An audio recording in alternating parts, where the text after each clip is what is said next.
for coming. Once again, we do have the drawing for winning your own copy of Bard cards.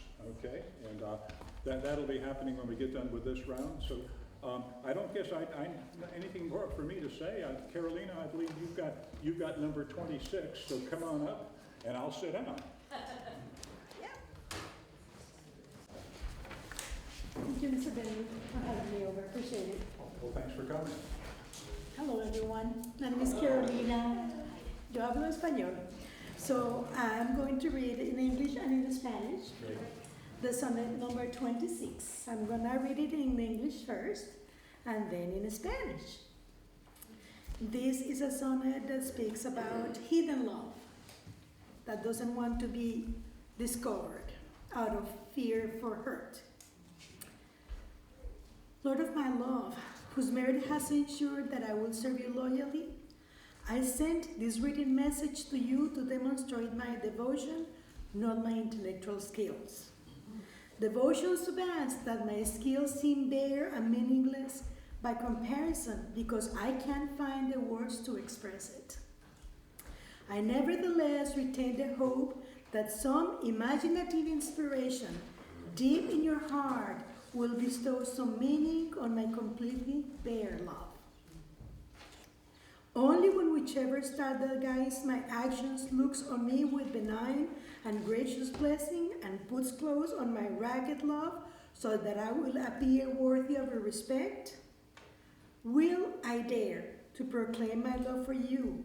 Until then, I dare not reveal myself for you to put it to test. En español. Señor de mi amor, a quien en vasallaje mi deber a tu mérito se ha tejido. A ti envío esta embajada por escrito, para observar, de ver, no para mostrar ingenio. Debe ser grande que ingenio tan pobre como el mío aparece desnudo, falto de palabras que lo muestre. Pero yo espero que alguna ocurrencia de tu parte, cavilada en tu alma, al desnudo las preste. Hasta que la estrella que en alguna forma me guía, apunte hacia mí con gracia su rostro. Y vista mi dilapidado amor para mostrar a tu dulce respeto mi valor. Entonces, me atreveré yo a alardear de cuánto te amo. Hasta entonces, no sea que me pruebes, mi cabeza no muestro. Thank you very much.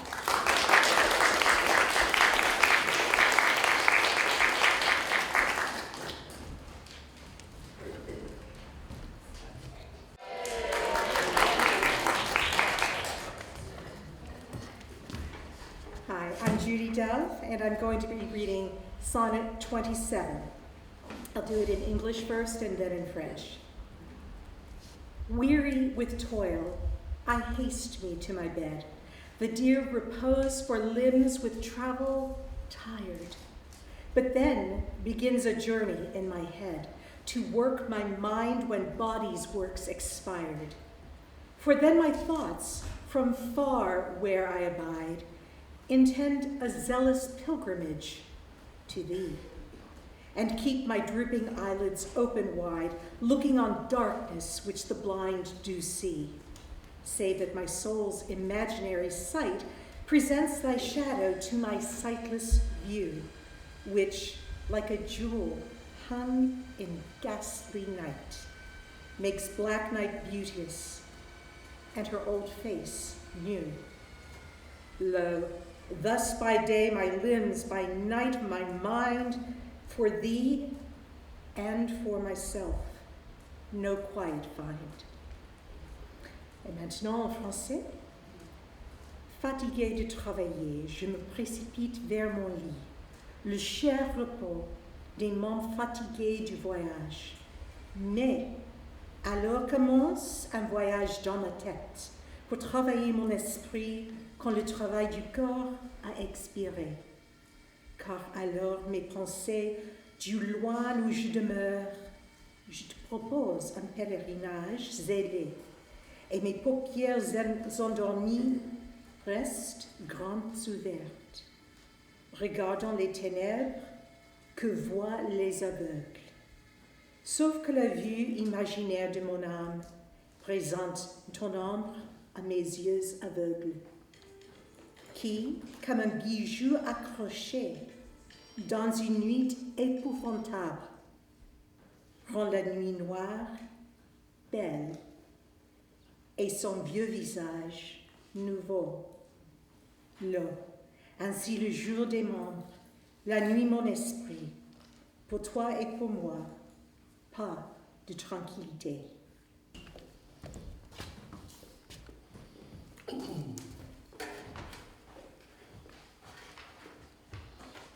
Hello.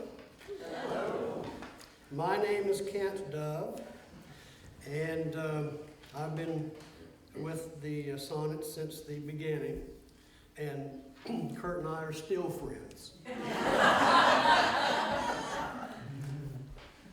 I'm going to read Sonnet 28 because that's the one I was told I was going to read. I'm going to first read the sonnet as Bill himself wrote it, and then his translation. Continuing the thought of Sonnet 27, the poet claims that day and night conspire to torment him. Though he has flattered both day and night by comparing them to beautiful qualities of his beloved, day continues to exhaust him, and night to distress him. Sonnet 28. How can I then return in happy plight, that am debarred the benefit of rest, when day's oppression is not eased by night, but day by night, and night by day oppressed, each, though enemies to either's reign, do in consent shake hands to torture me. The one by toil, the other to complain how far I toil, still farther off from thee. I tell the day to please him thou art bright, and dost him grace when clouds do blot the heaven. So flatter I the swart-complexioned night, when sparkling stars twire not thou gettest thee e'en. But day doth daily draw my sorrows longer, and night doth nightly make grief's length seem longer.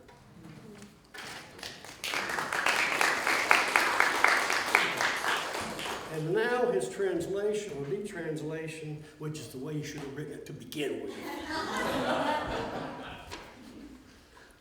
Then how can I return to a state of happiness when I am prevented from resting? When the pressure of the day is not relieved at night, but day is oppressed by night and night by day. And although they are enemies to each other, they join forces to torture me. The day with labor and the night with thoughts of how my work takes me even further away from you. I tell the day to please him about how radiant you are, and how your radiance honors him even when the clouds cover the sky. I give the same flattery to the dark-faced night, telling him that when stars do not twinkle, you brighten the evening. But every day the day makes my sorrows longer, and every night the night makes my grief feel stronger.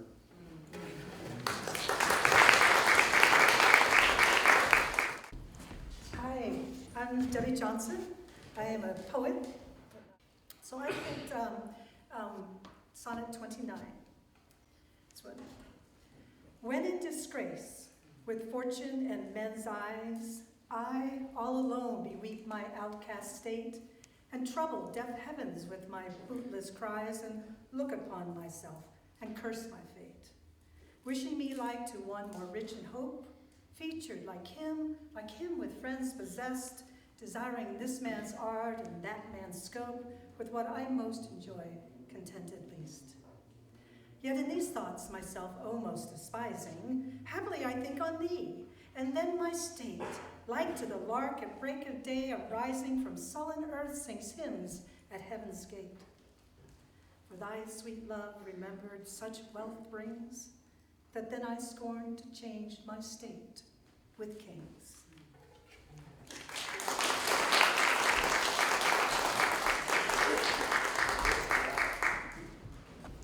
Hello, my name is Larry Bliss. I've been doing this since almost the beginning. I didn't do a lot of research on Sonnet 30, but I am told that it is the beginning of the fair youth cycle, in which Shakespeare is once again addressing the fair youth, which seems to happen an awful lot in these affairs, at any rate. When to the sessions of silent, sweet thought, I summon up remembrance of things past. I sighed a lack of many a thing I sought, and with old woes new wail my dear times waste. Then can I drown an eye unused to flow, for precious friends held in death's dateless night, and weep afresh love's long since cancelled woe, and moan the expense of many a vanished sight. Then can I grieve at grievances forgone, and heavily from woe to woe tell o'er the sad account of fore bemoaned moan, which I knew paid, as if not paid before. But if the while I think on thee, dear friend, all losses are restored, and sorrows end.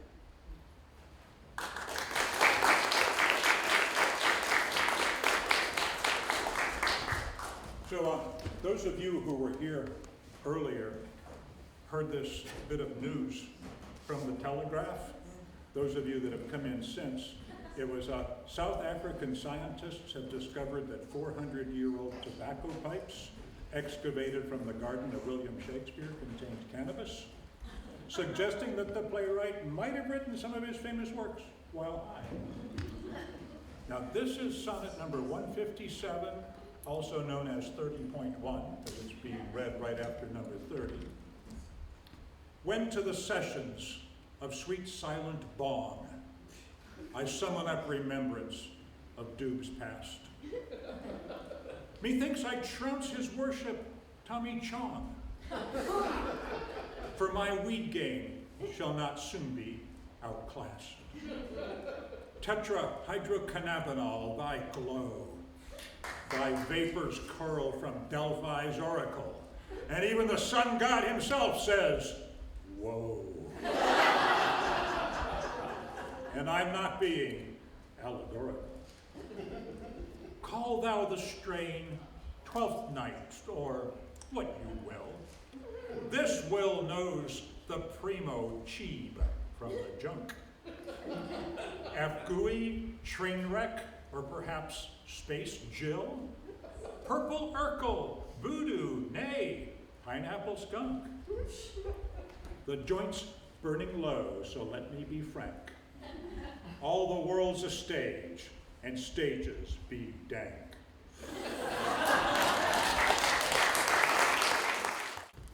I don't know how to top that song. That was pretty, it's far out, man.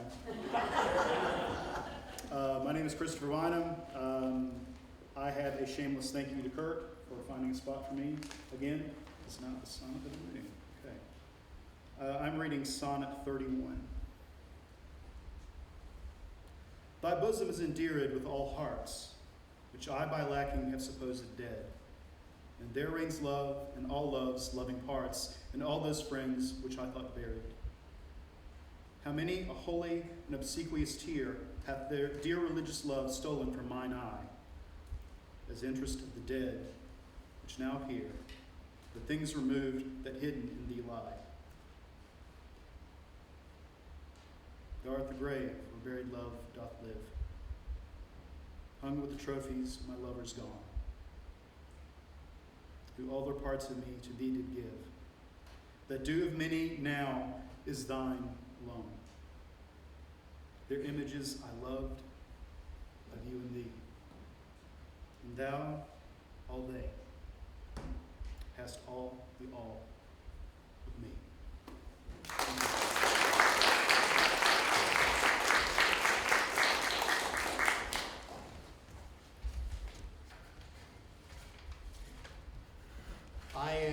Seth Blum, and I'm reading Sonnet 32. And I chose Sonnet 32 because by the time I got around to asking, it was the only one left. But I got lucky because the poem itself talks about what a lousy poem it is, so no pressure. It does contain the word equipage, which Shakespeare apparently meant to be pronounced equipage. So I will be pronouncing it equipage. If thou survive my well-contented day, when natural death my bones with dust shall cover, and shalt by fortune once more resurvey these poor rude lines of thy deceased lover, compare them with the bettering of time, and though they be outstripped by every pen, reserve them for my love, not for their rhyme, exceeded by the height of happier men. Oh, then vouchsafe me but this loving thought. Had my friend's muse grown with this growing age, a dearer birth than this his love had brought to march in ranks of better equipage. But since he died, and poets better prove, theirs for their style I'll read, his for his love.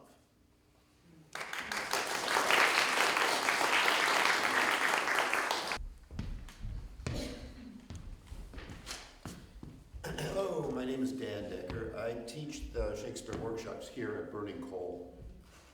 So, if you'll all open your textbooks to chapter 9.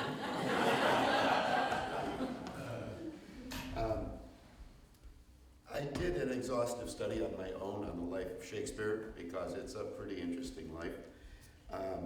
The sonnets are filled with little Easter eggs of, clues of who he's talking about. At that time, everybody was writing sonnets. This was in the early 90s, the 1590s. And of course, you never said who you were talking about. That would not be cool. But he put all sorts of stuff in there. Like you heard earlier, that he referred to the young man as a man of many hues, all hues in his controlling. He was writing to a guy named Henry Rosling, whose Rosling's name is spelled with a W, W-R-I-O-S-T-H, anyway. We're not sure about the pronunciation, but he's always harping on roses. And that family was the Earl, the Count of Southampton, and the symbol of Southampton was a rose. So all of these roses, sort of metaphor of rose, converge all around this family. The young lad, the young man of the poem, of the sonnets, would be Henry Earl Roseley, H-E-W, a man of many hues, all hues in his control. So he's telling you, if you look closely, he's kind of telling you what he's doing. Now, I have a little pet theory that Shakespeare contracted a certain well-known disease that resulted in his early demise, and that he got it from a woman who was in this circle where he was working. He talks about it in Sonnet 33, which I have, and 34 and 35, metaphorically, of course. The first stage syphilis symptoms are dark splotches on your skin. So when he talks about dark clouds or crows or shadows, it doesn't take a whole great leap to get what he's talking about. He's talking in this section about, you promised me a beauteous day, that'll be the next one, and dark clouds came out and ruined everything. So 33, let me read it for you. Now, these sonnets all have the same structure of 4, 4, 4, and 2. So each 4 lines of the sonnet is sort of like a different theme or different idea, and then he flips it on the next 4, and then he flips it back on the third 4. So it's very clear in this sonnet the way he's got it structured. Sonnet 33. Full many a glorious morning have I seen flatter the mountain tops with sovereign eye, kissing with golden face the meadows green, gilding pale streams with heavenly alchemy. Anon, meaning shortly, permit the basest clouds to ride with ugly wrack on his celestial face, and from the forlorn world his visage hides, stealing unseen to west with this disgrace. Third cue. Even so, just like that, my sun one early morn did shine with all triumphant splendor on my brow. But out, alack, he was but 1 hour mine. The region cloud hath masked him from me now. Yet for him this my love no whit disdaineth. Sons of the world may stain when heaven's sun staineth. People stain each other the same way that the heavens stain. Anyway, great stuff. We'll be starting another round of workshops in the fall if you want to come out and get really into the gritty parts of Shakespeare with me. You're more than invited to come and join us. Thank you all.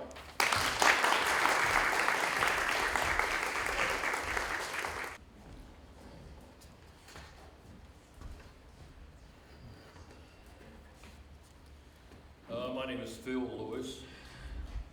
This is Sonnet 34, and I thought, well, I should do like most of you do. It's like, what is the meaning of 34?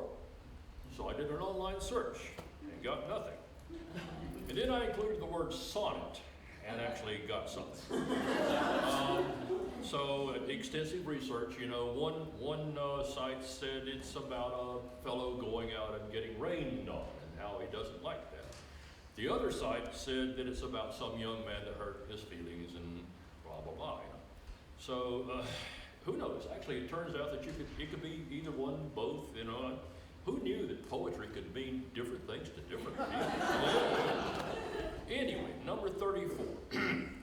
Why didst thou promise such a beauteous day and make me travel forth without my cloak to let base clouds overtake me in my way, hiding thy bravery in rotten smoke?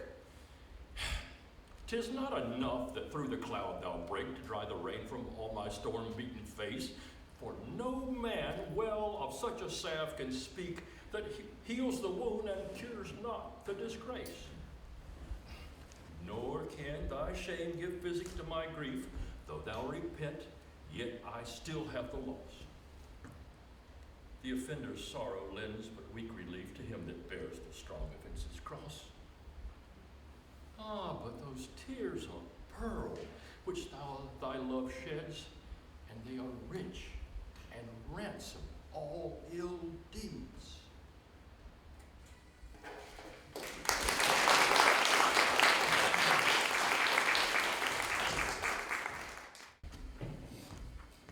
Hi, everybody.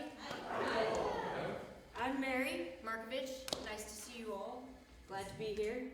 I was asked to read Sonnet 35, and I'm very excited about it because looking at it, it definitely talks about mistakes and how we all make them, but we can still do good things in our lives, and it especially makes sense to me because I work with middle schoolers.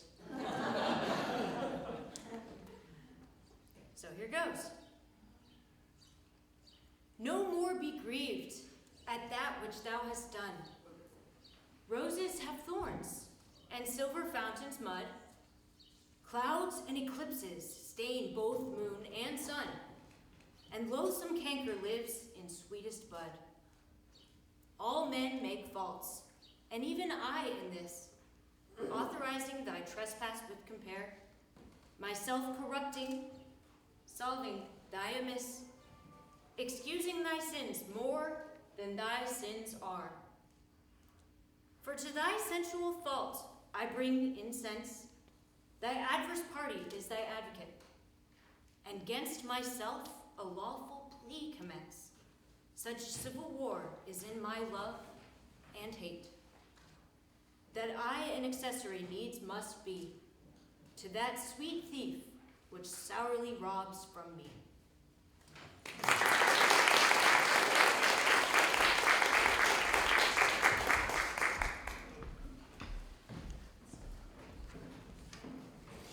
Hello folks, my name is Mike Rumble, July and August edition. Why did I choose Sonnet 36 was quite simple. I got sick and tired of the constant texts and emails from somebody with the initials KB. Funny, Benrud seems to have that. Kurt also made me a superhero many years ago. I call him Sir Kurt. He calls me Captain Coffee. Because as most of you know, if you see my Facebook page, there's always a cup of coffee somewhere. I promise there are no tights or red boots or anything because that's just wrong. I am going to read Sonnet 36 and then I'm going to read a modern version of it. So Sonnet 36. Let me confess that we two must be twain, although our undivided loves are one. So shall those blots that do with me remain, without thy help, by me be borne alone.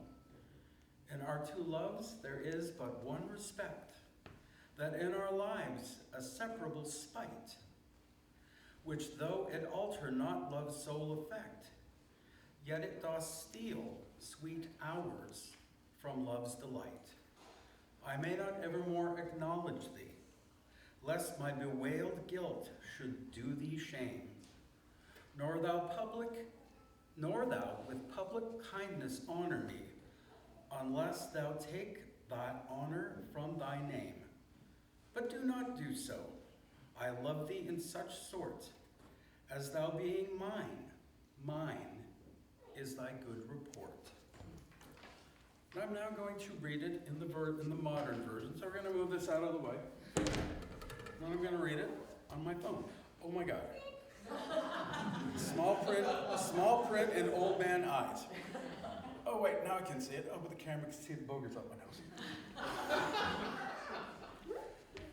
Let me admit that we too have to part, even though we are united in love.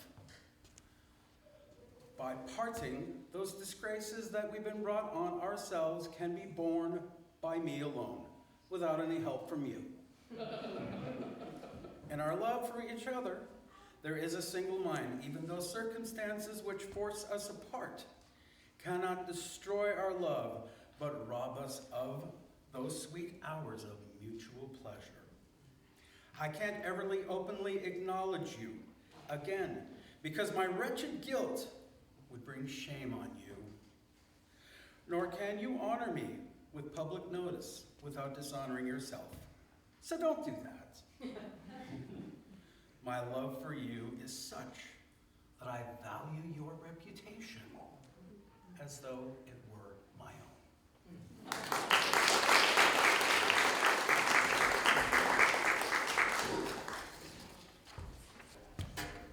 Good afternoon.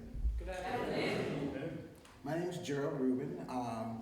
I am an actor. I do my best to be an artist, and I do improv.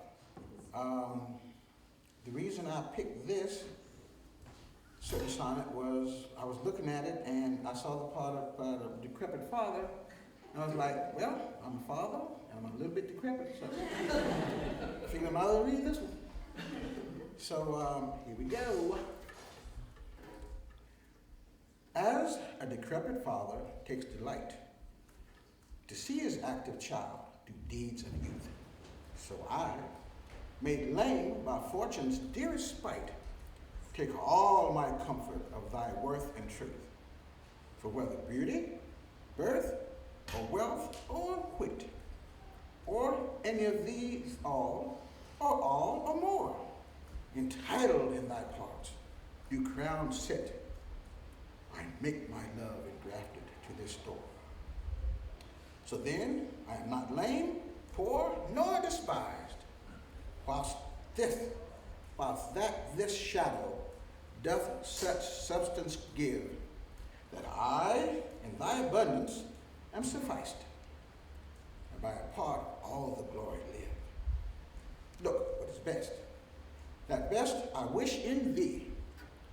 This wish I have, then 10 times happy me.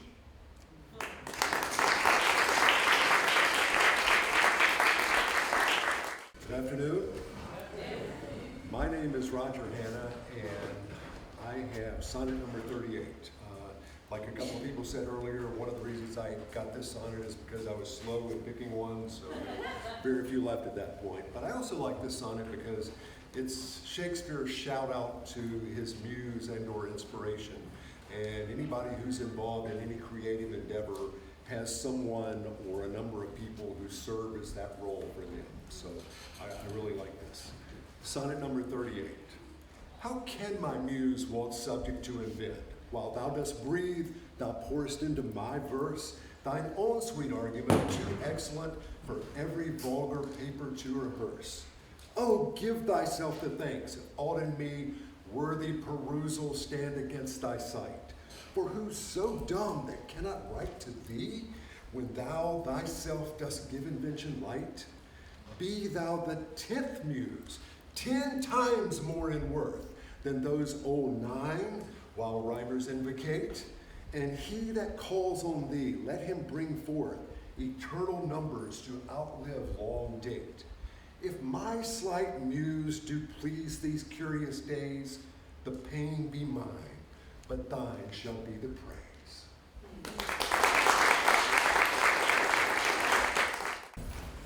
Hello, everyone. My name is Janell Hannah, and it's my first time reading.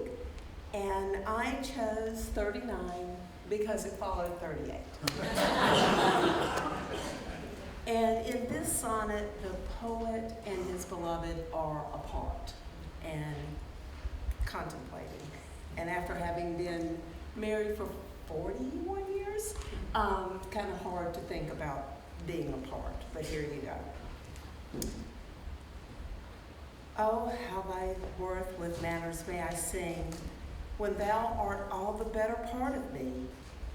What can my own praise to mine own self bring, and what is but mine own when I praise thee? Even for this, let us divided live, and our dear love lose name of single one, that by this separation I may give that due to thee which thou deservest alone. O absence, what a torment wouldst thou prove, were it not thy sour leisure gave sweet leave to entertain the time with thoughts of love, which time and thought so sweetly doth deceive, and that thou teachest how to make one twain by praising him here who doth hence remain.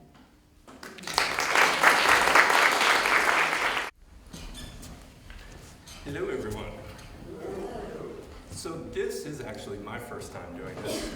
As Kurt pointed out, he and I met when we were doing the Burning Coal Oakwood show last year.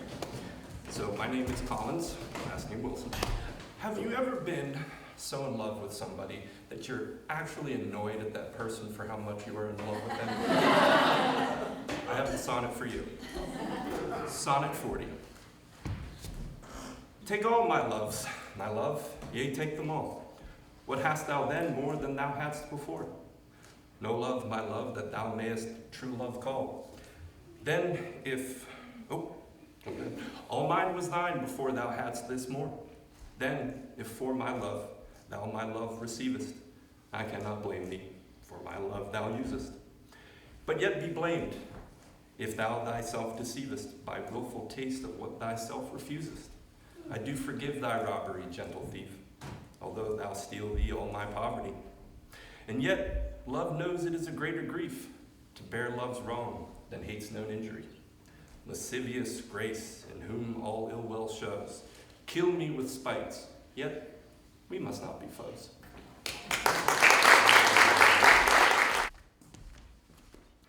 Hello, my name's Stephanie Veren.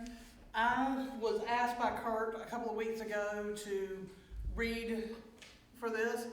This is my first year of reading. However, on the 400th anniversary, my theater, Newsville Theater in Smithfield, did participate in the Readers Theater of Shakespeare's plays. And I believe it was Henry IV. I am reading sonnet number 41, and it follows on the heels and continues the story of number 40. Those pretty wrongs that liberty commits, when I am sometimes absent from thy heart, thy beauty and thy years full well befits, for still temptation follows where thou art. Gentle thou art, and therefore to be won. Beauteous thou art, and therefore to be assailed. And when a woman woos, what woman's son will sorely leave her till he have prevailed? Ay me! But yet thou mightiest my seat forbear, and chide thy beauty and thy straying youth, who lead thee in thy riot even there, where thou art forced to break a twofold truth, hers by thy beauty tempting her to thee, and thine by thy beauty being false to me. The writer has been betrayed. Good afternoon, everyone. My name is Laura Griffin, and this is my first time participating. Kurt was kind enough to ask me if I would participate, and I said, I haven't done Shakespeare recitation since I was 13, and just plot me anywhere. And he plopped me at sonnet number 42, and food for deep thought. This is, according to my research, the last of the betrayal sonnets.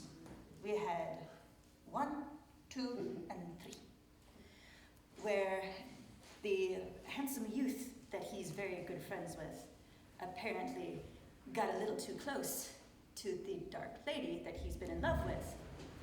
And now he is outside of that relationship.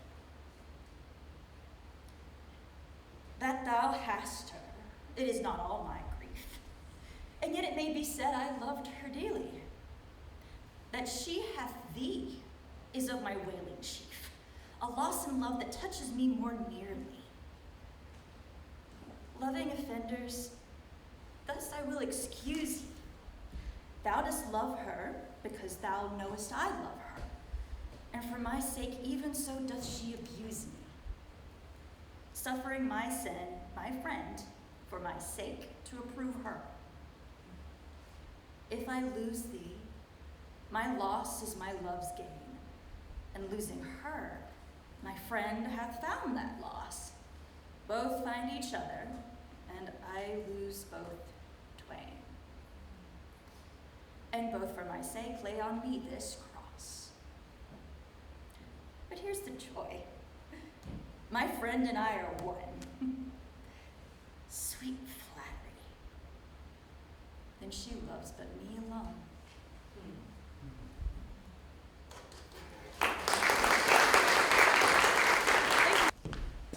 Good afternoon, ladies and gentlemen. My name is Andrew Price Carlile. I'm a recent, very fresh transplant to the Raleigh area.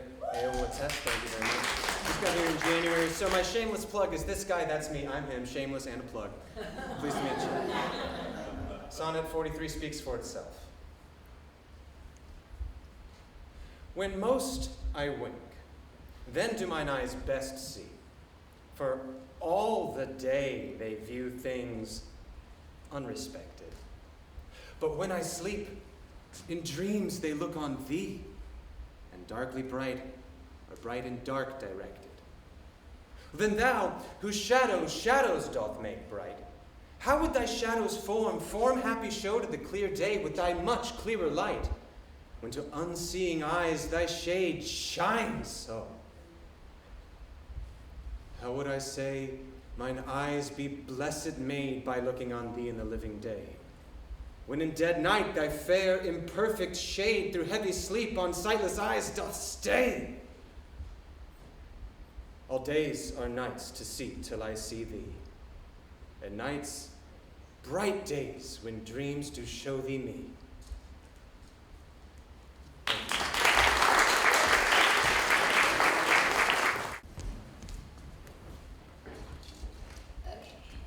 So why do I have my purse on my shoulder? Because I'm always on the go, and y'all know that. So my name is Wallace. This sonnet, number 44, links to 45, and is in the effect of a two-part poem. I'm going by research.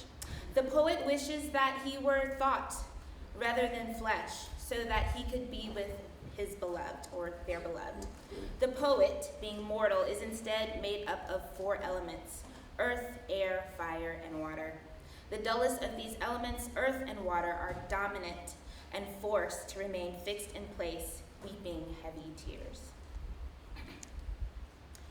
If the dull substance of my flesh were thought, injurious distance should not stop my way, for then, despite of space, I would be brought from limits far remote where thou dost stay.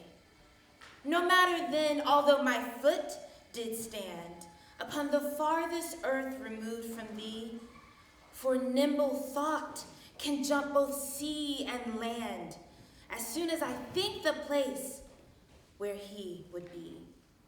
But thought kills me that I am not thought,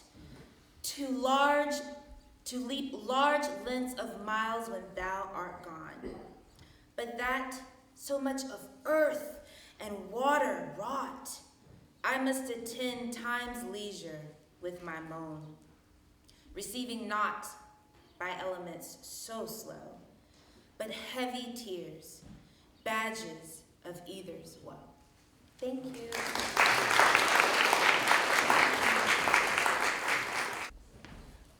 Hello, I'm Jon Wike, I'm Jon Wike, and this is Sonnet 45.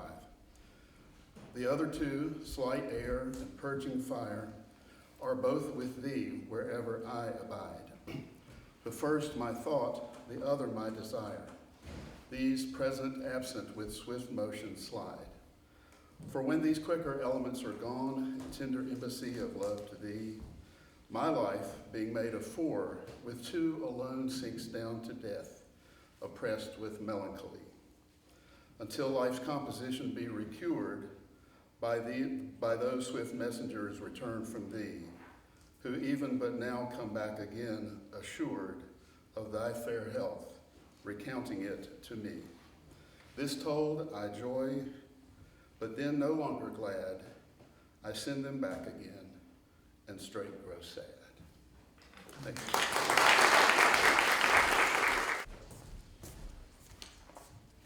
Hi, I'm Abby Jordan, and much like the oldest man in the room in the last session, Emmett, my love of Shakespeare started when I was 12 or 13 years old. I even devoted about half a summer to a Shakespeare camp when I was a sophomore in high school. So I really thank Kurt for his patience and persistence in getting me to come out and read.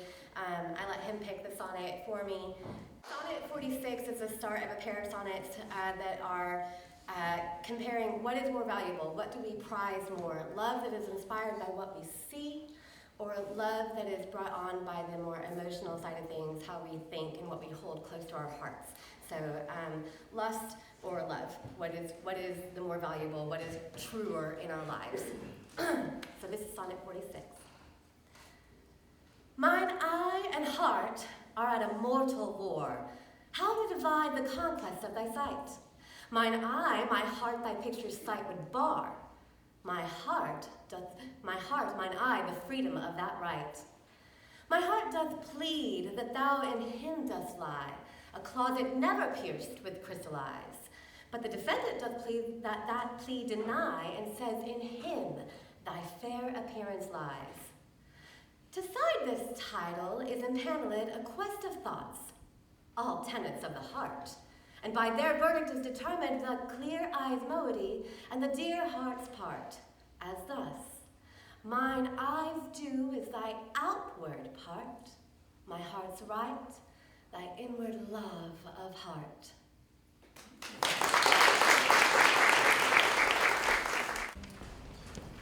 My name is Randy Jordan, and I'm here because Kurt would not leave me alone for about 4 years.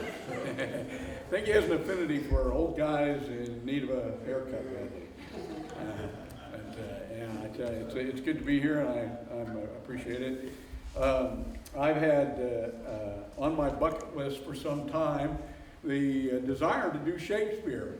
I've been doing theater since I was in high school. Done 41 or better, 44 shows or something like that around here, but never Shakespeare. Vile, racist, idiots, all kinds of different things. I grouchy old men, of course, I get to do those, but Shakespeare, not so much. I did get to read Falstaff one time in that 400th reading from Usually the theater. And I've always wanted to do Falstaff and Merry Wives of Windsor. So if you're a director or a producer, I'm still waiting for my opportunity to be thrown as foul clothes into the Thames. Anyway. If the heart, we're having a discussion with the heart might say to the eye, "You watch your phraseology." And the eye might say, "Not one poop out of you, madam." Psalm 4, or this is Psalm 47. What do they call these things? Sonnet 47. I like this. Originally I was working on 46, but then Kurt, who gave Abby and I these numbers, decided to publish that I was doing 47. Do I believe what my eyes are letting me see? Or do I believe what my heart is telling me about so-and-so? So that's what this one is about, that little conversation. And in Abby's, they were at war. In mine, they've called a truce, and there's peace between the eye and the heart. They become comrades in serving one another, and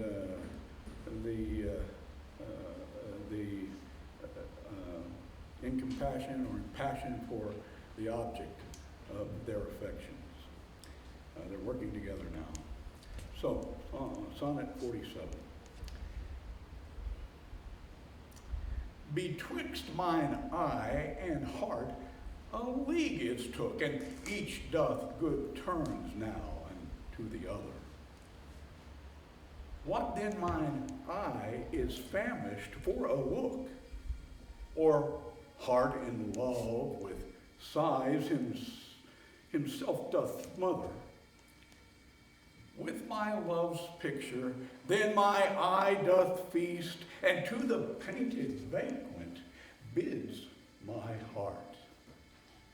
Another time, mine eye is my heart's guest, and in his thoughts of love doth share a part. So either by thy picture or my love, thyself away, art present still with me. For thou not farther than my thoughts canst move, and I am still with them, and they with thee. Or, if they sleep,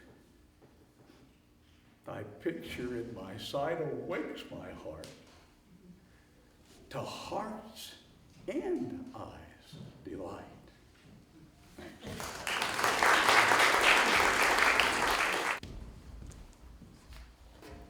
Hi, I'm Spitzer. I am not an actress or a writer. I was just pulled into this poetry open mic, so I just signed up. We'll see how this goes. I don't read a lot of Shakespeare, but you know. So this one is about how easy it is to safeguard your possessions compared to how hard it is to safeguard a relationship. And this is Sonnet 48. How careful was I when I took my way, each trifle under truest bars, to trust, that to my use it might unused stay, from hands of falsehood, ensure wards of trust. But thou, to whom my jewels, trifles are, most worthy comfort, now my greatest grief. Thou best of dearest, and mine only care, art left a prey of every vulgar thief. Thee have I not locked up in my chest, save where thou art not, though I feel thou art, within the gentle closure of my breast, from whence at pleasure thou mayest come and part, and even thence thou wilt be stolen, I fear, for truth proves thievest for a prize so dear.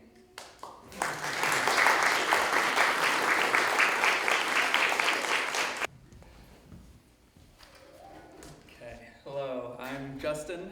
I was pulled into this at the same open mic. And I don't have a plug either. I'm reading Sonnet 49. Against that time, if that time ever come, when I shall see thee frown on my defects, when as thy love hath cast his utmost sum, called to that audit by advised respects. Against that time when thou shalt strangely pass, and scarcely greet me with that sun, thine eye, when love, converted from the thing it was, shall reasons find settled gravity. Against that time I do ensconce me here, within the knowledge of mine own desert, and this my hand against myself uprear, to guard the lawful reasons on thy part. To leave poor me thou hast the strength of laws, since why to love I can allege no cause.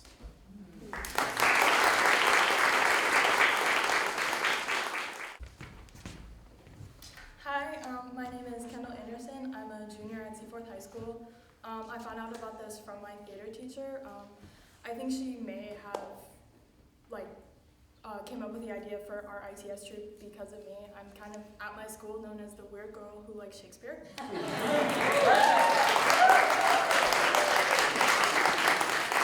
Yes, I do wear this shirt often. People, it's fine. People are going to judge you a little bit. But some more members of the ITS troop will probably be doing this tomorrow. I was just looking for a great excuse to hop on 40. But anyway, my sonnet is Sonnet 50. It kind of resonates with me because it's about a journey, and I'm a high schooler. I'm really figuring my life out now. And the end of it is kind of the last few lines. It ends with him, or the author, I guess the speaker, leaving joy behind, and it kind of seems like leaving childhood behind because I'm 17, I'm gonna be 18 in less than 6 months. It's a little scary too, but anyway, I'll begin. How heavy do I journey on the way, when what I seek my weary travels end, doth teach that ease and that repose to say, thus far the miles are measured from thy friend. The beast that bears me, tired with my woe, plods dully on to bear that weight in me, as if by some instinct the wretch did know, his rider loved not speed being made from thee, that sometimes anger thrusts into his hide, which heavily he answers with a groan, more sharp to me than spurring to his side, for that same groan doth put this in my mind, my grief lies onward and my joy behind.